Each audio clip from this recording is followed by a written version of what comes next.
Yes, hello everyone, good afternoon all of you and welcome to the global world academy. So आज हम लोग यहाँ पर complete करने जा रहे हैं ईसीसी को। जैसे कि अब महिला पर्यवेक्षक का एग्जाम आने वाला है, तो अब चाहिए कि हम लोग जितना ज़्यादा रिवीजन हो सके उतना ज़्यादा रिवाइज यहाँ पर चीज़ों को करें। तो इसी के लिए हमने प्रीवियस क्लास में ईसीसी को पूरा डिस्कस कर लिया था। यूजुअली सेक्शन 4 में 45 नंबर में आपसे बाल विकास प्लस ईसीसी से संबंधित जो जानकारी है वो यहाँ पर पूछी जाएगी। ठीक है, तो स्पेसिफिक अगर मैं बात करूँ, प्रारंभिक बाल्यावस्था के जो क्वेश्चन रहेंगे, जो कि जिसमें आपका लेटेस्ट जितने भी आर्टिकल्स वगैरह हो गए, जो जो भी स्कीम्स यहाँ पर ईसीसी के अंतर्गत आ रही है, वो सारी चीज़ें पूछी जाएगी। तो ऑन एन एवरेज मानकर चले कि 8 से 10 नंबर जो है आपके अकेले ईसीसी के क्वेश्चंस के होंगे। बाकी सारे क्वेश्चन आपके चाइल्ड डेवलपमेंट वाले रहेंगे, बच्चों के विकास से रिलेटेड रहेंगे, जो कि आप यूजुअली आपका जो सब्जेक्ट है सीडीपी बाल विकास, उसमें आप स्टडी करते हैं। ठीक है, तो स्टार्ट करते हैं आज के सेशन को। बात की जाए कोर्सेज की, तो कंप्लीट कोर्सेज अवेलेबल हैं। इसका 1500 क्वेश्चन का सीरीज भी यहाँ पर अवेलेबल है, आप उसे भी बाय कर सकते हैं। और यदि आपने प्रीवियस सेशन नहीं देखा है जिसमें हमने ईसीसी का पूरा बेसिक यहाँ पर डिस्कस करा था, वो भी जाकर ज़रूर से विजिट कर लीजिएगा। उससे भी आपके मोस्ट ऑफ दी जो टॉपिक्स हैं वो प्रिपेयर हो जाएंगे, और बचे हुए जो टॉपिक है वो आज की क्लास में आपके क्वेश्चन के साथ कंप्लीट हो जाएंगे। ठीक है, मेनली इसमें आपको याद क्या करना है, ईसीसी को समझना है। अब एनईपी, इसमें पता है नई चीज़ें क्या आ रही है, नई चीज़ें ये आ रही है कि ईसीसी की बात ना, एनईपी 2020 जो है, जो हमारी नेशनल एजुकेशन पॉलिसी 2020 आई है, उसके अंदर ना ईसीसी को बहुत हाईलाइट यहाँ पर किया गया। उससे रिलेटेड कई सारे क्लस्टर प्रोग्राम यहाँ पर बताए गए हैं।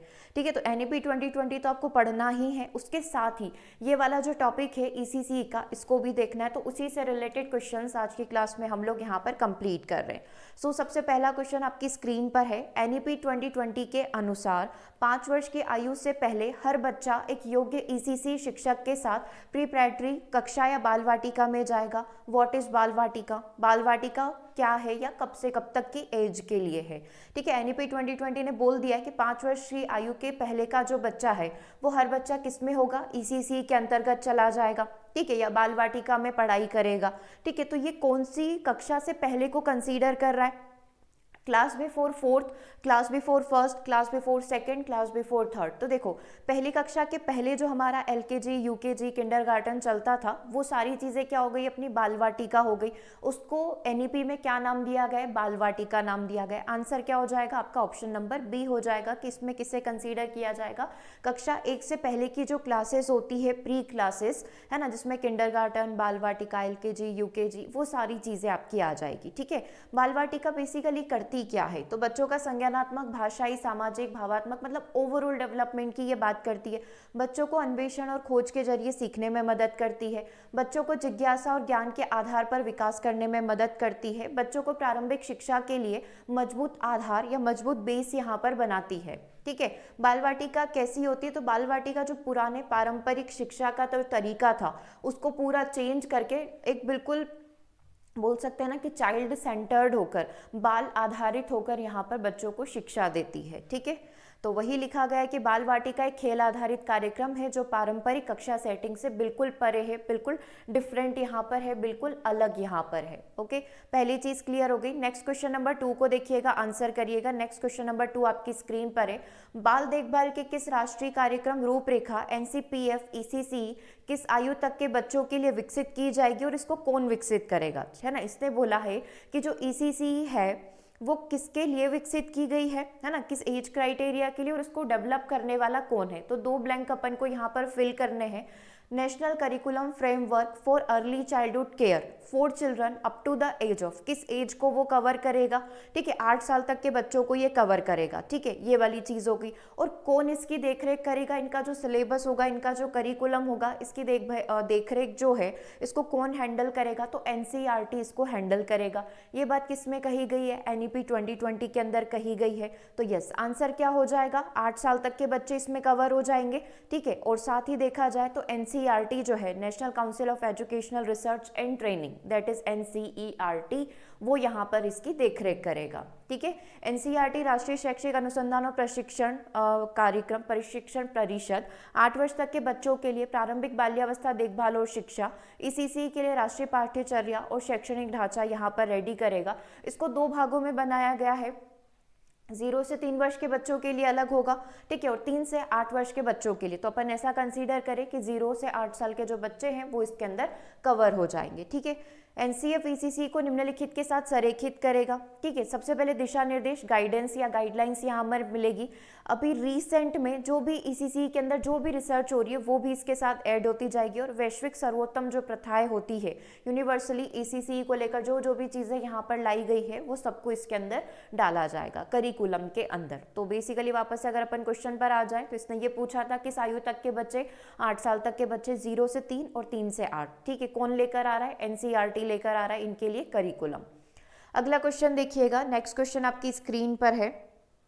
यस, नेक्स्ट क्वेश्चन का आंसर क्या होगा? किसी भी बच्चे के जीवन में प्रारंभिक वर्ष जो है काफी महत्वपूर्ण यहाँ पर होते हैं, क्योंकि किसी अन्य चरण की तुलना में ये काफी तेजी से यहाँ पर होते हैं। यस, एक बार से वॉइस चेक कर लेना, ठीक है। Early years are critical in any child's life span since the blank is more rapid than any other stage of development। अब ये तो सीधा सीधा हम लोग बोल देंगे कि तो बाल विकास वाला क्वेश्चन हो गया, बिल्कुल। तो उसमें वही चीज़ तो पूछी गई है कि किसी भी बच्चे के जीवन में प्रारंभिक वर्ष जो होते हैं, जो ईसीसी में हम लोग कंसीडर कर लेते हैं, ये बहुत ही ज़्यादा इंपॉर्टेंट होते हैं, क्योंकि यहाँ पर ओवरऑल डेवलपमेंट काफ़ी ज़्यादा फास्ट होता है। ओवरऑल डेवलपमेंट में आप सबसे बड़ा physical, mental, cognitive, emotional, social, सारे प्रकार के डेवलपमेंट बोल लो, तो ये डेवलपमेंट इस समय पर 8 साल तक काफ़ी रैपिड गति से होता है, काफ़ी फास्ट यहाँ पर होता है, ठीक है। तो अपन बोल सकते हैं कि विकास की दर जो है किसी अन्य चरण की तुलना में काफ़ी ज़्यादा यहाँ पर होती है। चलिए अगला क्वेश्चन नंबर 4 देखिएगा। आंगनवाड़ी कार्यकर्ता और शिक्षकों का ईसीसी प्रशिक्षण स्कूल शिक्षा विभाग के क्लस्टर संसाधन केंद्रों द्वारा किया जाएगा। The ECC training of anganwadi workers and teachers, ECC की ट्रेनिंग मिलेगी, है ना। कल अपन बेसिक पढ़ रहे थे, उसमें अपन ने देखा था कि ईसीसी का सबसे बड़ा दिक्कत ये क्या है, सबसे बड़ी प्रॉब्लम ईसीसी को लॉन्च करने में ये आती है कि यहाँ पर ट्रेनर्स नहीं मिलते हैं, है ना, प्रशिक्षक यहाँ पर नहीं मिलते हैं, ठीक है। सबसे बड़ा मुद्दा ईसीसी के अच्छे से एग्जीक्यूट नहीं होने का एक ये भी हो सकता है, ठीक है। तो अभी वही पूछ रहा है कि ECC training of anganwadi workers, तो उसका सॉल्यूशन भी हमने निकाला था कि आंगनवाड़ियों को इतना सशक्त बनाया जाए कि वहाँ पर ईसीसी की ट्रेनिंग बहुत अच्छे से हो जाए, ताकि अलग से हमें किसी प्राइवेट संस्था की हेल्प नहीं लेनी पड़े, ठीक है। So ECC training of Anganwadi workers and teachers will be by the cluster resource center, है ना, CRC के नाम से इसको यहाँ पर इन शॉर्ट में जाना जाएगा। अभी अपन क्लस्टर के बारे में डिस्कस करेंगे। Of the school education department, school शिक्षा विभाग की बात यहाँ पर करी गई है। स्कूल एजुकेशन डिपार्टमेंट जो यहाँ पर होगा वो क्या कर रहा है, जो जितने भी ट्रेनर्स हैं, आंगनवाड़ी वर्कर्स हैं, टीचर्स हैं, उन सबको क्या प्रोवाइड करेगा? मार्गदर्शन, मेंटोरिंग प्रोवाइड करेगा, इवेल्युएटेड, कोच्ड या फिर कंडक्टेड। तो देखो यहाँ पर जो है स्कूल शिक्षा विभाग के क्लस्टर संसाधन जो केंद्र होंगे, जो बेसिकली ट्रेनिंग यहाँ पर प्रोवाइड करेंगे, तो उसको हम लोग कहेंगे, उसके लिए एनईपी 2020 में एक वर्ड यूज किया गया है कि ये मिलकर क्या करेंगे? मेंटोर करेंगे, मार्गदर्शन यहाँ पर करेंगे। ऐसे तो आप ये भी बोल सकते थे कि ट्रेनिंग है तो हमारा आंसर प्रशिक्षित हो जाना चाहिए, नहीं। इसके लिए एक फिक्स वर्ड यूज किया गया है कि जो स्कूल शिक्षा विभाग है, स्कूल एजुकेशन डिपार्टमेंट है, वो यहाँ पर इन सभी को, आंगनवाड़ी कार्यकर्ताओं को, शिक्षकों को, इन सबको क्या प्रोवाइड करेगा? मार्गदर्शन यहाँ पर प्रोवाइड करेगा। देखना एक स्टेटमेंट था उसी के अंदर, अगर आपने पूरा एनईपी 2020 पढ़ा है तो 17.C का जो पॉइंट नंबर है उसमें ये चीज इन्होंने मेंशन करी थी। The ECC training of anganwadi workers और teachers will be mentored by the cluster resource centre, that is CRC of the school education department, which shall hold at least 1 month contact classes for continuous assessment, है ना। लगातार यहाँ पर क्या किया जाएगा? मूल्यांकन किया जाएगा, और साथ ही मिनिमम 1 महीने तक ट्रेनिंग यहाँ पर प्रोवाइड करी जाएगी, ठीक है। तो बेसिकली इसके लिए क्या वर्ड यूज किया गया? मेंटोर करना, मार्गदर्शन यहाँ पर करना। अब इसको अपन थोड़ा सा डिटेल में देख लेते हैं, बहुत इंपॉर्टेंट चीज है ये। स्कूल शिक्षा विभाग के क्लस्टर रिसोर्स सेंटर आंगनवाड़ी कार्यकर्ता और शिक्षकों के प्रारंभिक बचपन और देखभाल और शिक्षा, इसका मार्गदर्शन, प्रशिक्षण का मार्गदर्शन यहाँ पर करते हैं। CRC भी आयोजित करते हैं कम से कम एक मासिक संपर्क वर्ग सतत मूल्यांकन के लिए, मतलब मिनिमल एटलीस्ट 1 महीने के लिए यहाँ पर क्या प्रोवाइड की जाएगी? ट्रेनिंग यहाँ पर, मार्गदर्शन यहाँ पर प्रोवाइड किया जाएगा। कम से कम 1 महीना अटेंड करोगे तभी जाकर यहाँ पर सर्टिफिकेट प्रोवाइड किया जाता है, ठीक है। इसका सर्टिफिकेट यहाँ पर मिलता है, इसके कोर्सेज भी चलते हैं, है ना। इस तरीके से 1 साल 2 साल के कोर्सेज भी होते हैं, इसके सर्टिफिकेट की भी जानकारी इसमें दी गई है, ठीक है। तो अगर आप लेना चाहते हैं तो आपको इनकी पहले ट्रेनिंग लेनी होगी, एग्जाम देनी होगी। ओके, चलिए। ईसीसी प्रशिक्षण आंगनवाड़ी कार्यकर्ताओं के बच्चों को प्रारंभिक शिक्षा देने के लिए ज्ञान और कौशल प्रदान करता है। प्रशिक्षण में बच्चे के समग्र विकास पर ध्यान केंद्रित किया जाता है, जिसमें शारीरिक, भावनात्मक और सामाजिक पहलू शामिल होते हैं। आंगनवाड़ी कार्यकर्ताओं को मेंटोरिंग में यह सिखाया जाता है कि किस प्रकार एक सहायक वातावरण तैयार किया जाए जो बच्चों की जिज्ञासा को प्रोत्साहित करे। प्रशिक्षण में आधुनिक शिक्षण तकनीकों का उपयोग किया जाता है, जैसे कि इंटरेक्टिव सत्र और गतिविधि आधारित शिक्षण। ये सारे इसकी विशेषता हो गई। ठीक है, चलिए अगला क्वेश्चन नंबर 5 देखिएगा, आंसर करिएगा। क्वेश्चन नंबर 5 का आंसर क्या होगा? बहुत सिंपल सा क्वेश्चन है, जिसमें ये पूछा गया है दौड़ने, कूदने, संतुलन बनाने और साइकिल चलाने की गतिविधियों को के लिए प्रदान किया जाता है। फाइन मसल डेवलपमेंट, देखो बड़ी बड़ी एक्टिविटी है, बड़ी बड़ी एक्टिविटी को क्या बोलते हैं? ग्रॉस मोटर स्किल बोलते हैं। अगर बच्चा लिख रहा होता, ड्राइंग कर रहा होता, पेंटिंग कर रहा होता, तो उसको अपन फाइन मोटर स्किल बोलते हैं। ठीक है, बेसिकली अगर आप देखें तो हमारे जो कौशल होते हैं या फिर मोटर स्किल होती है वो दो प्रकार की होती है, फाइन मोटर स्किल और ग्रोस मोटर स्किल यहाँ पर होती है। फाइन में बहुत फाइन कार्य करना, बहुत अच्छा या बहुत बारीकी से कार्य करना। ग्रोस मोटर स्किल में चलना, दौड़ना, कूदना, भागना, ये सारी चीजें आ जाती है। ठीक है, अब वापस से क्वेश्चन पर आ जाते हैं। Activities requiring running, jumping, balancing and cycling should be provided for. इससे क्या होगा? बड़ी मांसपेशियों का विकास होगा। ठीक है, तो हम लोग बोल सकते हैं आंसर क्या हो जाएगा? लार्ज मसल डेवलपमेंट यहाँ पर हो जाएगा। That is option number C. अगला क्वेश्चन देखिएगा। काटना, चिपकाना, फाड़ना, मोतियों के माला में पिरोना, पहेलियां हल करना, मिट्टी, रेत और पानी से खेलने जैसी जो गतिविधियां हैं, ये सूक्ष्म मांसपेशी, फाइन मसल डेवलपमेंट है, आई हैंड कोऑर्डिनेशन है, लार्ज मसल डेवलपमेंट है, या फिर ये एक प्रकार की स्थिरता है। तो देखो सिंपल सी बात है, जब बड़े बड़े कार्य कर रहा था तो बड़ी मांसपेशियां कार्य कर रही थी। अब इस प्रकार के छोटे छोटे कार्य में आपके हाथों में बहुत ही ज्यादा, बोलते हैं ना कि एक आर्ट होता है, अगर कोई भी ऐसा कार्य करना है ना, तो हम लोग बोल सकते हैं कि यहाँ पर जो है फाइन मोटर डेवलपमेंट बहुत अच्छे से कार्य करेगा, है ना। फाइन मसल डेवलपमेंट या सूक्ष्म मांसपेशी विकास यहाँ पर अच्छे से कार्य करेगा। ठीक है, चलिए नेक्स्ट क्वेश्चन को देखिएगा। जब एक बच्चा अपनी भावनाओं को व्यक्त और प्रतिबंधित करता है, सकारात्मक संबंध स्थापित करता है और पर्यावरण के साथ जुड़ता है, तो यह किस चीज का संकेत होता है? एक बच्चा क्या कर रहा है? अपनी भावना, इमोशन को व्यक्त कर रहा है, सकारात्मक संबंध स्थापित कर रहा है, पर्यावरण से जुड़ा हुआ, मतलब सोशलाइज है पूरा, कोई दिक्कत नहीं है, तो इसको भाषा और साक्षरता बोला जाएगा, क्योंकि इसमें लैंग्वेज की बात करी नहीं है, तो इसको आप हटा सकते हो। सोशियो इमोशनल डेवलपमेंट, सामाजिक विकास भी है, संबंध स्थापित करना, रिलेशन बिठाना, आपस में दोस्तों के साथ रिलेशन, घर परिवार रिश्तेदारों के साथ रिलेशन, सोशियो इमोशनल हो सकता है, बिल्कुल हो सकता है। तीसरा बोल रहा है शारीरिक और मोटर विकास, इसमें कोई फिजिकल डेवलपमेंट तो हो नहीं रहा, तो सी ऑप्शन गलत हो गया। और option number D aesthetic development, aesthetic development directly इसको नहीं कहा जा सकता है। ठीक है, तो केवल option number B socio emotional development अपना करेक्ट हो जाएगा। ठीक है, अगला देखिएगा। नेक्स्ट क्वेश्चन नंबर 8 आपकी स्क्रीन पर है। आज हम लोग कुछ 15 क्वेश्चन यहाँ पर कंप्लीट करेंगे।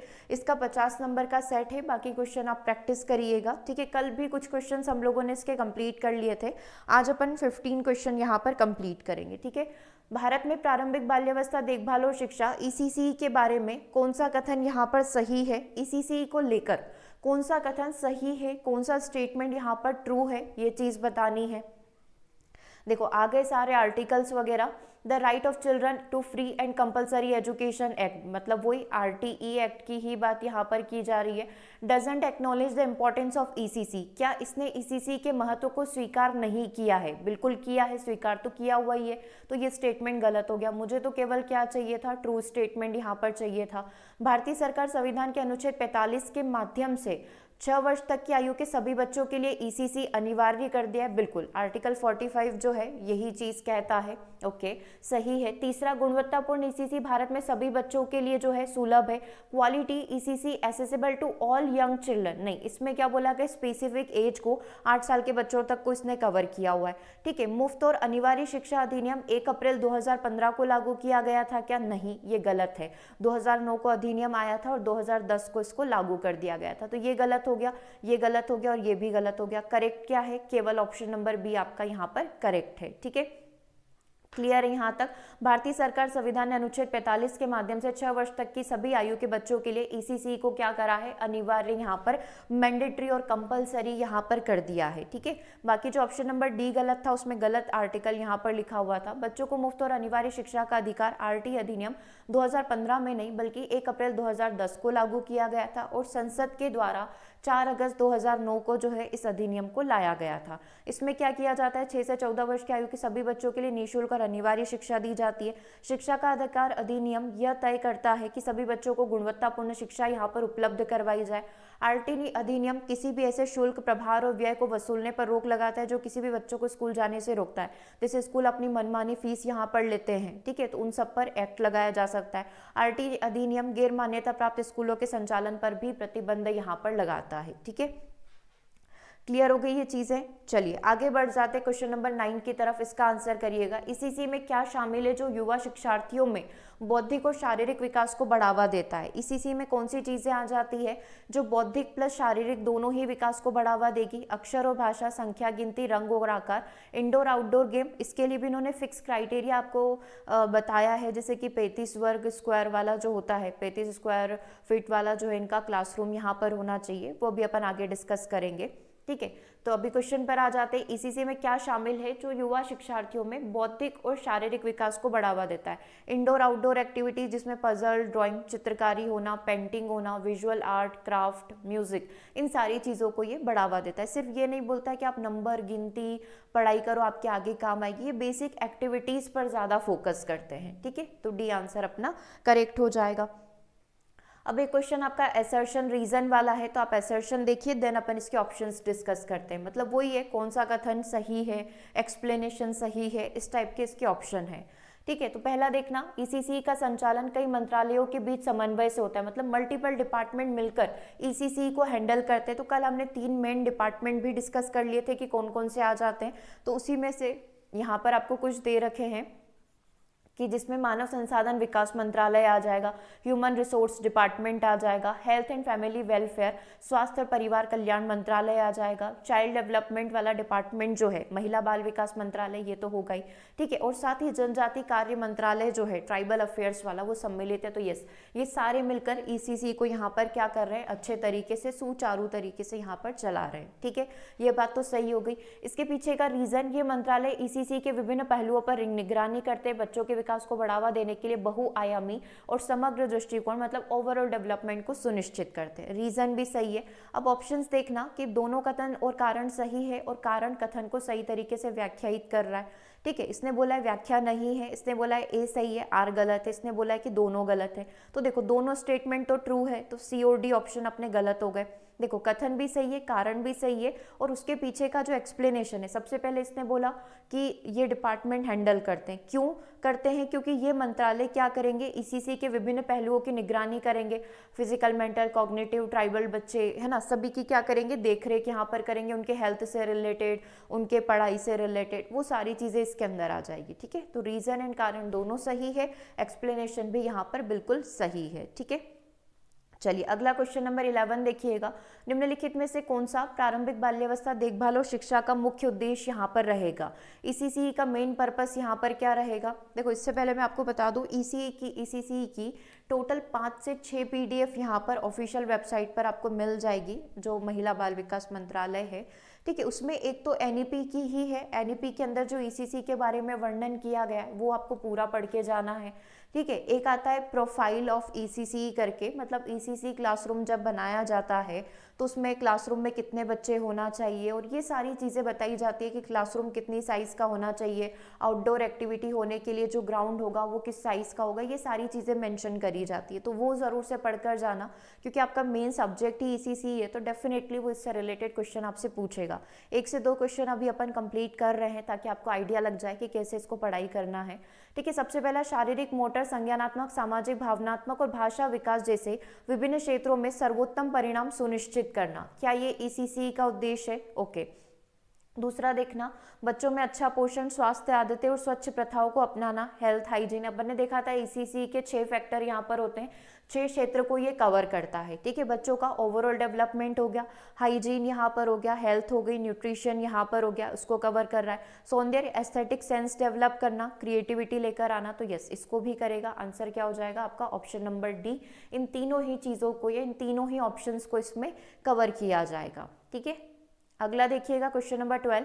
अगेन असर्शन रीजन वाला क्वेश्चन है, पढ़िए और आंसर करिए क्या आंसर यहाँ पर इसका करेक्ट होगा।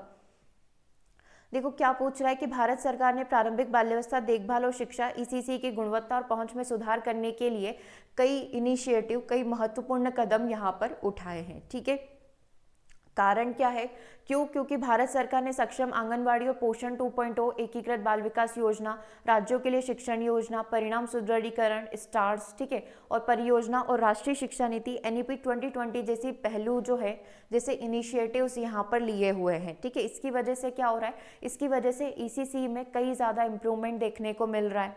ठीक है, सक्षम आंगनवाड़ी योजना जो है, ये वाली चीज़, तो यस दोनों चीज़ें करेक्ट है। ऑप्शंस देख लेते हैं। देखो बोथ आर करेक्ट और explanation is also true. Yes, दोनों ही कथन और कारण जो है, असर्शन रीजन, दोनों ही करेक्ट है and explanation is also correct. ठीक है, आंसर क्या हो जाएगा आपका ऑप्शन नंबर 1 हो जाएगा।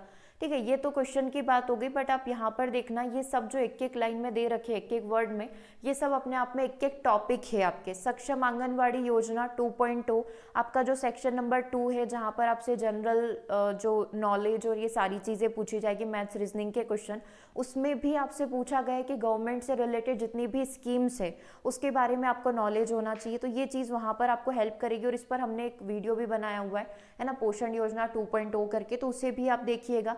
आईसीडीएस आपका सेक्शन 1 में पूरा कवर हो गया, क्योंकि 8 नंबर में पूछा जा रहा है। एक स्टार्स स्कीम भी है, इसको भी देखकर जाना, और एनईपी 2020 को भी पढ़कर जाना, क्योंकि सब ईसीसी से यहाँ पर जुड़ी हुई है। ठीक है, तो both are true and explanation is also true.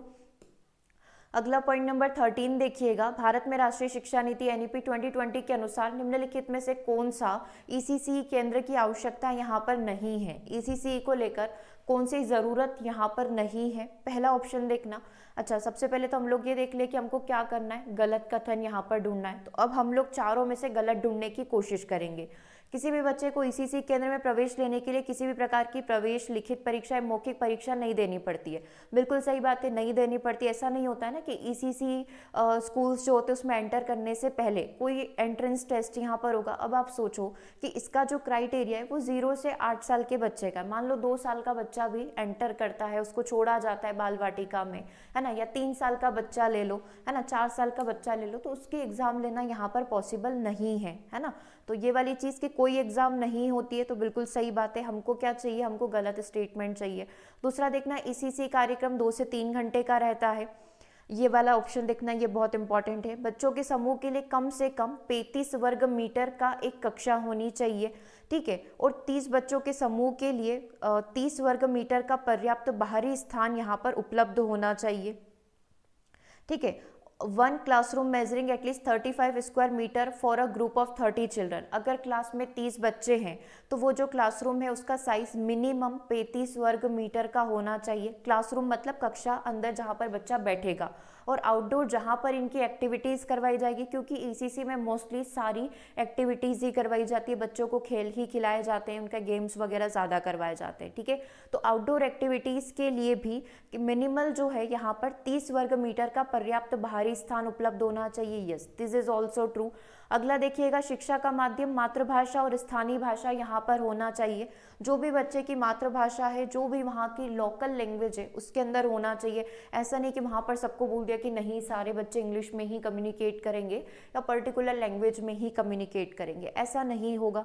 ठीक है, गॉट इट। तो ये चीज़ बिल्कुल सही है, ये भी सही है, ये भी सही है। गलत क्या हुआ है, 2 से 3 घंटे, इसका कहना गलत हो गया, क्योंकि ईसीसी प्रोग्राम मिनिमम 3 से 4 घंटे की बात करता है। ये कल पूरा थ्योरी हमने डिस्कस किया था, उसमें अपन ने देखा था कि ईसीसी जो होता है 3 से 4 घंटे का क्लासरूम यहाँ पर रहता है। 3 से 4 घंटे तक मिनिमम यहाँ पर होना ही चाहिए। ठीक है, इसने क्या लिखा है 2 से 3 घंटे, है ना, कन्फ्यूज करने के लिए उसने सिर्फ एक जो है घंटे को आगे किया है। ठीक है, तो ध्यान रखना 2 से 3 घंटे नहीं, 3 से 4 घंटे होगा। ठीक है, गलत क्या हो गया ये वाली चीज़। बाकी ये बहुत इंपॉर्टेंट चीज़ है, प्रोफाइल ऑफ ईसीसी में आपको ये सारी चीज़ें पढ़ने को मिलती है। ठीक है, तो उसे एक बार आप ज़रूर से देख लेना। ओके, तो ऑप्शन नंबर बी गलत हो गया। इसमें एक चीज़ और इसी से रिलेटेड आती है, 2013 में ये सारे नियम इन्होंने बना दिए थे। जब ये आया था तभी 2013 में ही इसके सारे नियम आ गए थे कि जब ये क्लासरूम रेडी होगा तो किन किन चीज़ों का ध्यान रखा जाएगा। देखना, अगली एक और इम्पॉर्टेंट चीज़ है, 3 से 6 वर्ष के बच्चों के लिए वयस्क बच्चे का अनुपात 1:20 यहाँ पर होना चाहिए, तथा 3 वर्ष से कम उम्र के लिए बच्चों के लिए जो ये रेशियो है 1:10 यहाँ पर होना चाहिए। ठीक है, तो इस चीज़ का, इस रेशियो का थोड़ा सा ध्यान रखना। जो वयस्क बच्चे होंगे 1:20 का हो जाएगा, और जो बहुत छोटे बच्चे होंगे उन पर 10 बच्चों पर 1 यहाँ पर वो हो जाएगा। ठीक है, क्लियर है ये वाली चीज़। चलिए अगला क्वेश्चन देखिएगा, नेक्स्ट क्वेश्चन नंबर 14। एनईपी ने प्रस्तावित किया कि गुणवत्तापूर्ण प्रारंभिक बाल्यावस्था देखभाल और शिक्षा की सार्वभौमिक व्यवस्था जो है कब तक प्राप्त की जानी चाहिए। कब तक का टारगेट रखा गया है, 2030 का। ठीक है, ये थ्योरी में भी अपन ने डिस्कस किया था, और ऐसे भी हमारा ईसीसी का टारगेट जो था, ईसीसी का टारगेट भी वही था कि 2030 तक सभी बच्चों के पास गुणवत्तापूर्ण शिक्षा यहाँ पर पहुँच जानी चाहिए। ठीक है, चलिए अगला क्वेश्चन नंबर 15 यहाँ पर देखिएगा, इसका आंसर करिएगा। इसका आंसर क्या होगा, दीर्घकाल में राज्य सरकारें प्रारंभिक बाल्यावस्था देखभाल और शिक्षा के लिए पेशेवर रूप से योग्य शिक्षकों का समूह तैयार कर रही है।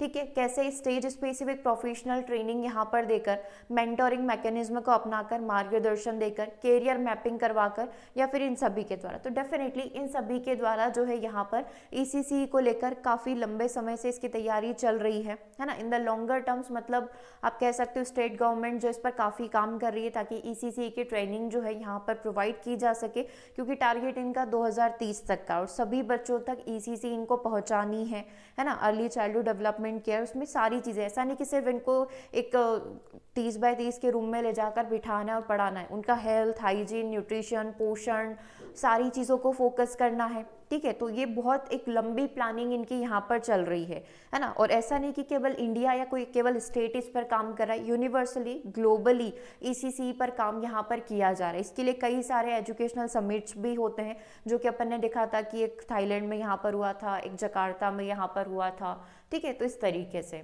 ओके, तो अपने कंट्री को रिप्रेजेंट यहाँ पर करना है, तो इन सारी चीज़ों में इम्प्रूवमेंट करना बहुत ज़्यादा ज़रूरी है। तो yes, option number D is the correct answer.